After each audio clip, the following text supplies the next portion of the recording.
Il est 19 h sur Ecopolis Télévision. Mesdames, Messieurs, bienvenue à tous dans ce journal qui s'ouvre tout de suite les grandes lignes de l'actualité. Poursuite ce 31 juillet du procès contre l'ancien président Joseph Kabila. Aujourd'hui, les avocats de la partie civile étaient appelés à présenter leurs moyens de défense et à justifier le préjudice subi par l'État congolais. Ce procès se tient par contumace en présence uniquement de la partie civile. Dans l'actualité également, clôture ce jeudi 31 juillet des épreuves de l'examen d'État 2025 en République démocratique du Congo. Des milliers d'élèves finalistes du secondaire ont planché pendant 4 jours dans l'espoir d'obtenir le précieux sésame pour l'université. Dans ce journal, nous ferons le point sur le déroulement général de cette session ainsi que les attentes de ces jeunes. Et puis, modernisation de l'espace Grand Kassai, les travaux de construction de la cimenterie de Katanda évoluent à pas de géant. Ce projet va générer des milliers d'emplois directs et indirects et améliorer les conditions de vie de plusieurs familles. Sa livraison est prévue au plus tard le 30 novembre prochain.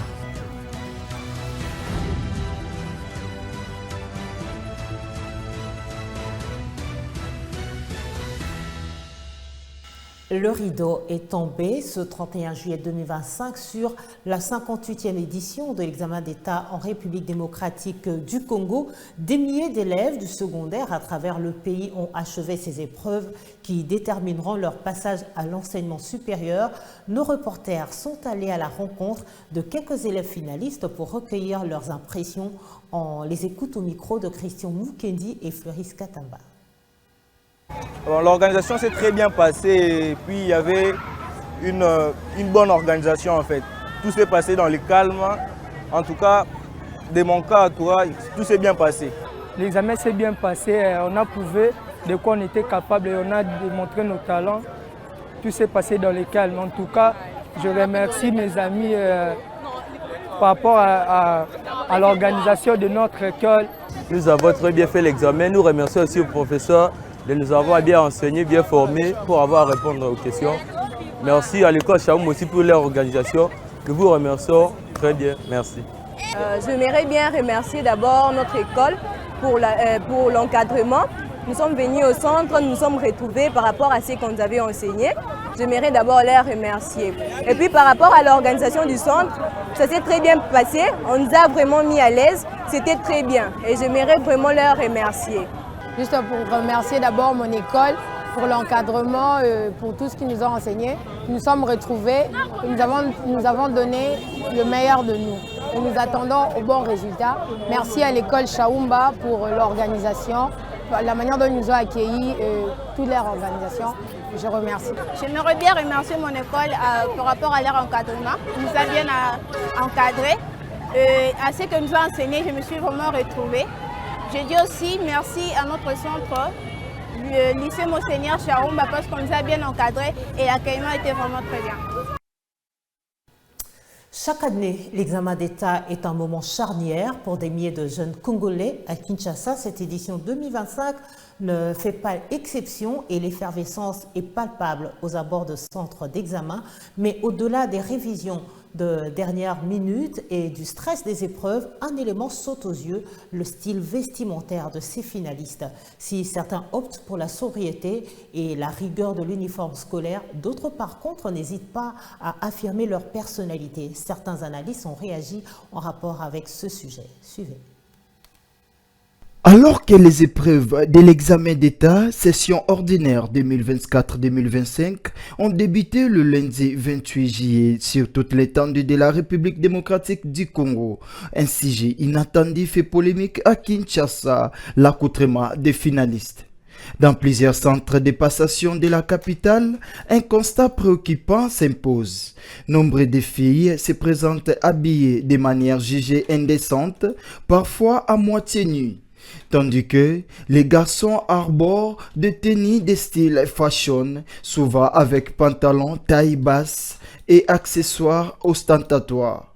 Cette tendance vestimentaire, en totale contradiction avec l'esprit des sérieux et des solennités attendues pour une épreuve aussi capitale, alimente depuis lundi un vif débat sur les réseaux sociaux. Des vidéos et photos largement partagées sur Facebook, X, ancien Twitter et TikTok ont suscité de nombreuses réactions de la part des internautes congolais. Pour beaucoup, ce style vestimentaire reflète une perte progressive de valeurs éducatives et morales, alors que l'examen d'État devrait symboliser l'aboutissement d'un cycle de rigueur, de discipline et de responsabilité.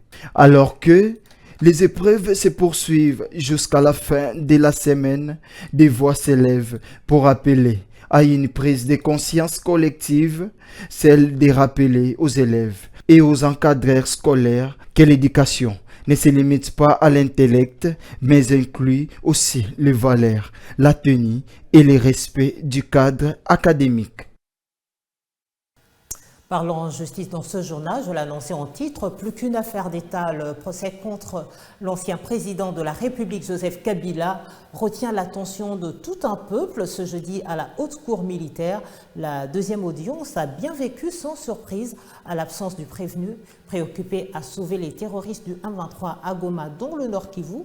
Ce 31 juillet, les avocats de la partie civile étaient appelés à présenter leurs moyens de défense et à justifier le préjudice subi par l'État congolais. Suivez cette réflexion.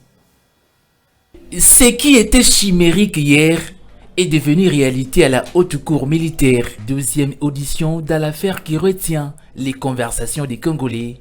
Procès de l'ancien président congolais Joseph Kabila Kabange, l'homme des terreurs qui a dirigé ces pays des mains de fer 18 ans durant. Attendu à la barre ce jeudi, le prévenu qui, lors de la première audition, a brillé par son absence, visiblement semble récidiver au vu de sa présence à Goma, dans le Nord Kivu, alors sous occupation des terroristes de l'armée rwandaise. Ce procès est plus qu'une affaire d'État. Accusé de participer à un mouvement insurrectionnel, crime contre la paix et la sécurité de l'humanité, homicide intentionnel, trahison, viol, torture et déportation, occupation par force de la ville de Goma, complicité avec les mouvements du 23 mars, un groupe armé soutenu par l'armée rwandaise, l'homme de Kingakati encourt la prison à vie et confiscation des biens en cas de condamnation par la haute cour militaire. Affaire à suivre. D'un procès à un autre, poursuite hier mercredi du procès dans l'affaire détournement de 19 millions de dollars américains opposant Constant Mutamba, ancien ministre de la Justice, au procureur général près la Cour de cassation. Pour la troisième audience, l'ex-patron de la Justice et son conseil ont soulevé des exceptions d'inconstitutionnalité, mais également la citation à comparaître de la première ministre Judith Suminwa et bien d'autres autorités. Reportage.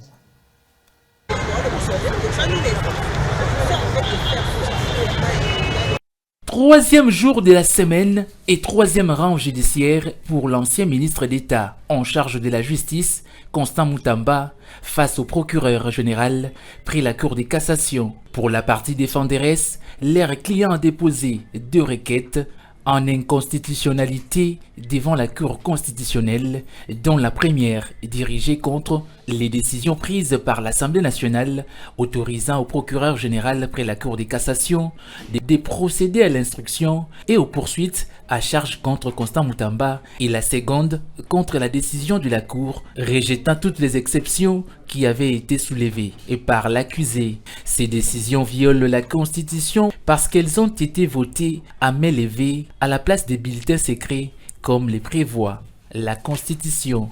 Conséquence, la partie Mutamba demande alors à la Cour de cassation de surseoir l'affaire en attendant que la Cour constitutionnelle se prononce. Quant à l'organe de la loi, la Cour devrait rejeter ces exceptions qualifiées de dilatoires et devrait poursuivre la procédure. Pour rappel, l'ex-patron de la justice est poursuivi pour le détournement de 19 millions de dollars américains destinés à la construction de la prison de Kisangani et de la mauvaise procédure des passations des marchés de gré à gré. En dépit des 10 accusations, Constant Mutamba reste déterminé d'aller jusqu'au bout dans ses dossiers pour prouver son innocence.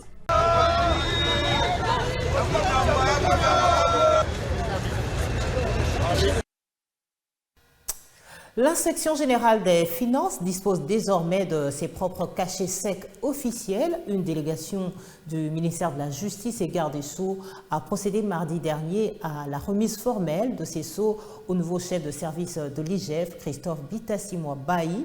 La cérémonie sobre mais symbolique s'est tenue dans le bureau du chef de service en présence de plusieurs membres de l'institution. Images et commentaires. Une délégation du ministère de la Justice et Garde des Sceaux a remis officiellement au nouveau chef de service de l'IGF, Christophe Bitassimwa, les sceaux de l'inspection générale des finances ce mardi. La Justice et Garde des Sceaux, ces sceaux dont nous demandons juste le bon usage. Merci beaucoup. Cette dotation s'inscrit dans le cadre d'une régularisation des instruments juridiques institutionnels visant à lutter contre la falsification et la contrefaçon. La brève cérémonie s'est déroulée dans la salle Jules Alinguete au 8e niveau de l'immeuble en présence du chef de service qui a pris acte de la remise de ces 2 spécimens de sceaux que l'IGF utilisera désormais. Assisté de l'inspecteur général des finances, coordonnateur Herman Yeleza, et du coordonnateur adjoint Henri-Paul Kazadi, le chef de service a promis aux représentants du ministère de la Justice et Garde des Sceaux d'en faire bon usage. Après réception de cachets secs, le numéro 1 de l'IGF, Christophe Bitassimwa Bailly, a remis ses sceaux aux responsables de la division courrier et celui du patrimoine pour en disposer. Pour rappel, les cachets secs ou timbres secs permettent d'authentifier un document et éviter toute falsification. Tout à fait. Autre chose, le vice-premier ministre de la Défense nationale, Guy Kabumbu, représentant le personnel du chef de l'État, a présidé plutôt mardi dernier au Centre culturel et artistique des pays d'Afrique centrale la cérémonie de clôture de l'année académique 2024-2025. Cette cérémonie a été également jointe à l'ouverture de l'année académique 2025-2026 pour le Collège de hautes études et de stratégie de défense. C'était en présence du vice-premier ministre de la fonction publique Jean-Pierre Liao, de la ministre d'État aux Affaires étrangères Thérèse Kaikwamba Wagner et du ministre d'État en charge de l'aménagement du territoire Guy Loando Mboyo. Représentant personnellement le chef de l'État et commandant suprême des FARDC, le VPM de la Défense nationale Guy Kabumbu Vita a clôturé mardi 29 juillet dernier la formation de la 8e session spéciale, 10e session ordinaire au Collège de hautes études, des stratégies et des défenses CHESD et de la 8e promotion de l'École supérieure d'administration militaire ESAM. Cette cérémonie des clôtures a connu la participation du chef d'état-major général des forces armées de la République, Jules Banza, du VPM de la fonction publique, Jean-Pierre Liao, parrain de la 8e promotion de l'ESAM, de la ministre d'État, ministre en charge des Affaires étrangères, Thérèse Kaikwamba, marraine de la 10e session ordinaire du CHESD, du ministre d'État en charge d'aménagement du territoire, Guy Loando Mboyo, parrain de la 8e session spéciale du CHESD, ainsi que d'autres membres du gouvernement, du Parlement, des officiers supérieurs, de l'armée congolaise et régionale, mais aussi des invités des marques. Cette cérémonie a été ponctuée par la remise des diplômes aux lauréats suivis du mot des clôtures de la 8e session spéciale 10e session ordinaire du CHESD et 8e promotion de l'ESAM par le numéro 1 de la Défense nationale, Guy Kabumbu Vita, qui a au nom du chef de l'État salué l'expression vivante d'un engagement commun pour une armée forte capable de produire une pensée décisive, solide, susceptible d'éclairer des décisions des hauts niveaux. Vous avez démontré que notre système de formation militaire est capable de produire une pensée défensive solide, capable d'éclairer les décisions de très haut niveau. Les thèmes abordés, qu'ils soient liés à la réforme, à l'administration, à l'intégrité territoriale ou aux défis géopolitiques actuels, appellent à l'action.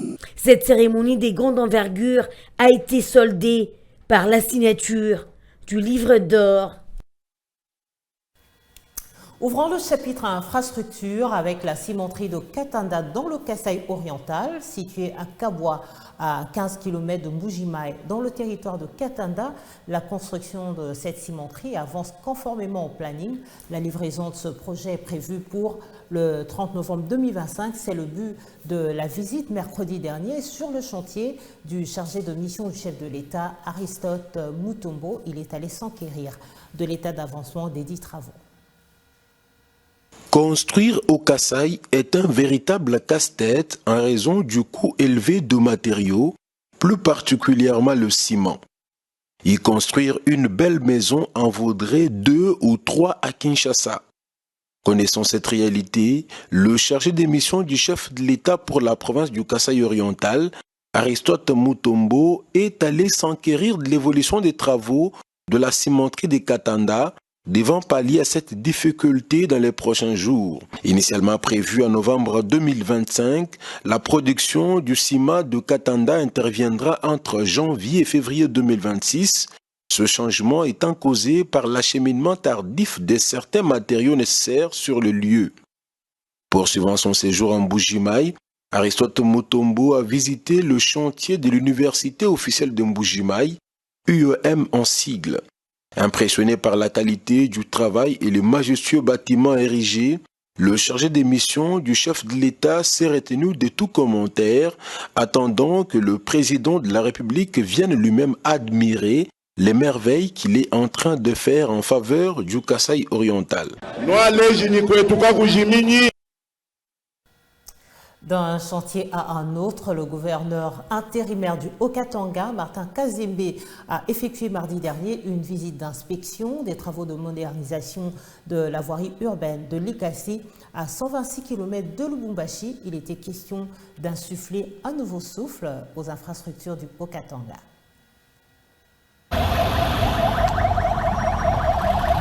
Le gouverneur intérimaire de la province du Haut-Katanga, Martin Kazembe Choula, a effectué mardi une visite d'inspection sur plusieurs chantiers routiers de la ville de Likasi pour s'enquérir de l'état d'avancement des travaux de modernisation des voiries urbaines exécutés sous la supervision de l'Office des voiries et drainage.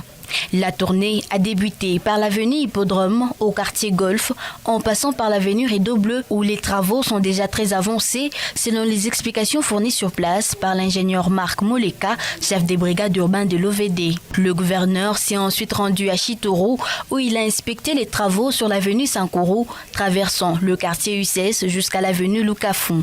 Toujours dans sa ronde, il a visité le chantier routier de la route SMCO où d'autres travaux sont en cours d'exécution. Partout où il est passé, le gouverneur Kazembe Choula a échangé avec les techniciens sur les difficultés rencontrées et a encouragé la poursuite des travaux dans le respect du calendrier et des normes techniques. Le gouverneur était accompagné du maire de la ville de Likasi, Henri Mungombatamba, de son adjoint Jean Muzinga Mushinji, ainsi que de la bourgmestre de la commune de Chitoro, Madame Anzaka Laura. Cette visite s'inscrit dans la vision du chef de l'État, Félix Antoine Tshisekedi Tshilombo, qui place la modernisation des infrastructures au cœur du développement des entités urbaines.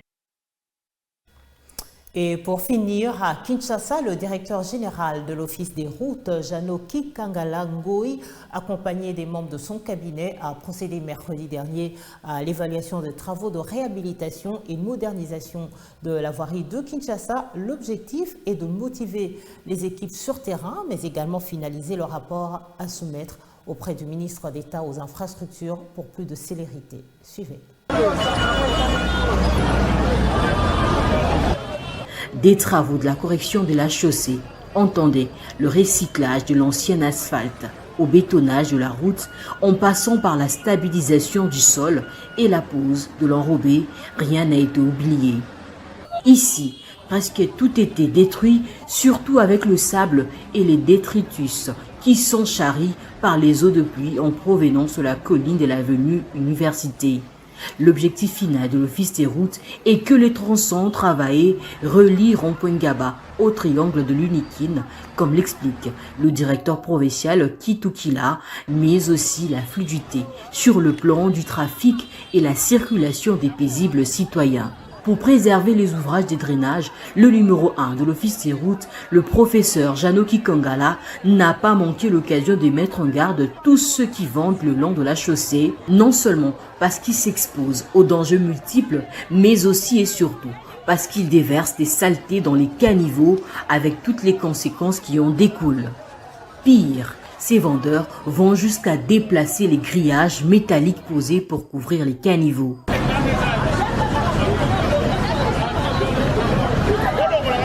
À quelques mètres de là, au quartier Mamaïbo, toujours sur Bypass, cette fois dans la commune des Mongafula, des sommations ont été faites à un compatriote qui se donne le luxe de construire sa maison dans un chantier ouvert par l'Office des routes pour combattre pourtant les têtes d'érosion enregistrées à cet endroit après les pluies diluviennes du mois d'avril et mai 2025.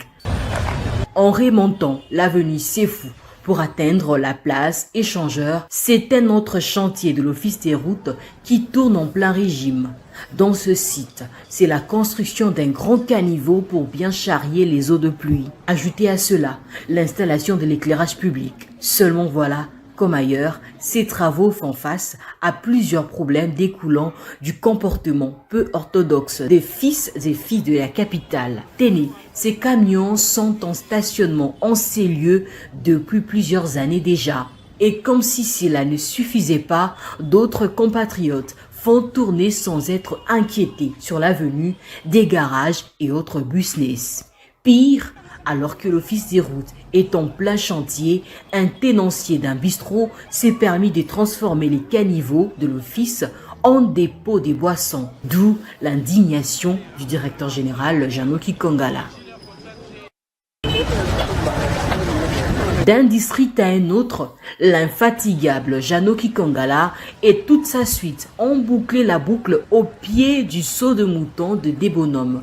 Didi Kitukila a expliqué à Janoki Kangala les genres des travaux qui s'exécutent déjà ici pour lutter non seulement contre les inondations après la pluie, mais aussi pour éviter les embouteillages à cause d'une route défoncée qui oblige les conducteurs à ralentir à cet endroit. Pour Janoki Kangala, c'est la note de satisfaction qui doit revenir à l'équipe Office des routes pour tous ces chantiers ouverts ça et là dans les 5 communes visitées, à savoir Ngaba, Mongafula, Limete, Lemba et Matete, en vue de permettre aux Congolais en général et aux Quinois en particulier de circuler dans de bonnes conditions. C'est ainsi que se termine ce journal sur Ecopolis Télévision. Merci de l'avoir suivi et nous vous donnons rendez-vous déjà demain pour une nouvelle édition.